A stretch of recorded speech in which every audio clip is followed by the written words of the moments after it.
રાજ્ય સરકારના તત્કાલીન મુખ્યમંત્રીએ 2010-11 માં કાઠિયાવાડી અશ્વના ઐતિહાસિક બાબતોને લઈને સૌરાષ્ટ્ર યુનિવર્સિટીને 51 લાખ રૂપિયાની ગ્રાન્ટ આપી હતી ને આ ગ્રાન્ટનો ઉપયોગ 2017 સુધીમાં કરી લેવાનો હતો, પરંતુ જે તે સમયના સત્તાધીશોએ 2017 સુધી આ પ્રોજેક્ટ હાથ જ ન ધર્યો હોવાથી રાજ્ય સરકારના પશુપાલન વિભાગે 2017માં યુનિવર્સિટીને પત્ર લખ્યો કે ભાઈ આ ગ્રાન્ટ વ્યાજ સહિત તમે પરત કરો। ત્યારે યુનિવર્સિટીના સત્તાધીશો સફાળા જાગ્યા અને તાત્કાલિક ઘોડાના શેડ ઊભા કરી દીધા। મહત્વની બાબત એ છે કે ખાલી શેડ ઊભા કરી દીધા, નો ઘોડા આવ્યા નો ઘાસ આવ્યું। 20 લાખ રૂપિયા ઘોડાના નામે સત્તાધીશો ચરી ગયા એવું સ્પષ્ટપણે કહી શકાય।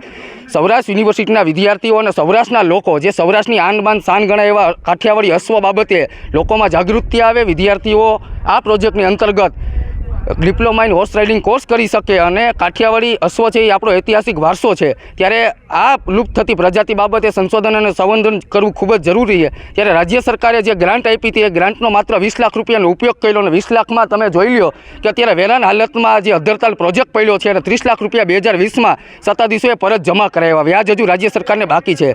શરમજનક બાબત એ છે કે રાજ્ય સરકાર વિદ્યાર્થી હિતલક્ષી તમને ગ્રાન્ટો આપે, તમે સમયસર ઉપયોગ ન કરી શકો અને ગ્રાન્ટ ફરીથી જમા કરાવવી પડે। તમે માત્ર ને માત્ર ખોટા જાહેરાતો કરી દો કે 100 કરોડની ગ્રાન્ટ મળી, 50 કરોડની ગ્રાન્ટ મળી, પરંતુ તેનું અનુકરણ તો થવું જોઈએ ને। કોઈ પણ સરકારી ગ્રાન્ટ મળે તો એના માટે કોઈ સમય મર્યાદા હોય, એ સમય સુધીમાં તમારે ગ્રાન્ટનો ઉપયોગ કરવામાં આવે।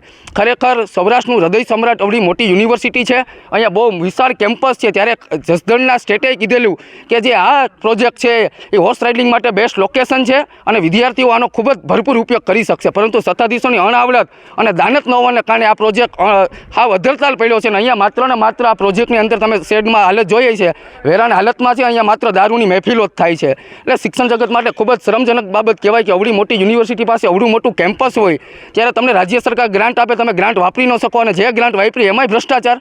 આ બાબતે અમે કુલપતિને આવનારા દિવસોમાં રજૂઆત કરવાના છે કે આમાં તપાસ કમિટીનું ગઠન થાય, આમાં ખૂબ મોટો ભ્રષ્ટાચાર થયો છે અને આ પ્રોજેક્ટ ફરીથી તાત્કાલિક શરૂ કરવામાં આવે અને સૌરાષ્ટ્રના વિદ્યાર્થીઓને વધુમાં વધુ આ કોર્સને અંતર્ગત લાભ મળે એ માટે અમે માંગ કરવાના છીએ। 20 લાખનો ખર્ચો બતાવ્યો છે, આપને શું લાગે છે કેટલો ખર્ચો કર્યો છે? તમે અહીંયા જે અત્યારે પ્રોજેક્ટના અંતર્ગત રૂબરૂ જોઈએ તો શેડની અંદર બાવળિયા ઉગી ગયા અને ફરતી કોર વેરાન હાલતમાં છે। આ 20 લાખના પ્રોજેક્ટમાં માંડ 5 લાખનો ખર્ચો થયો હોય તો એટલે ઘોડાના નામે સત્તાધીશો ચડી ગયા હોય એવું અમને સ્પષ્ટપણે લાગે છે।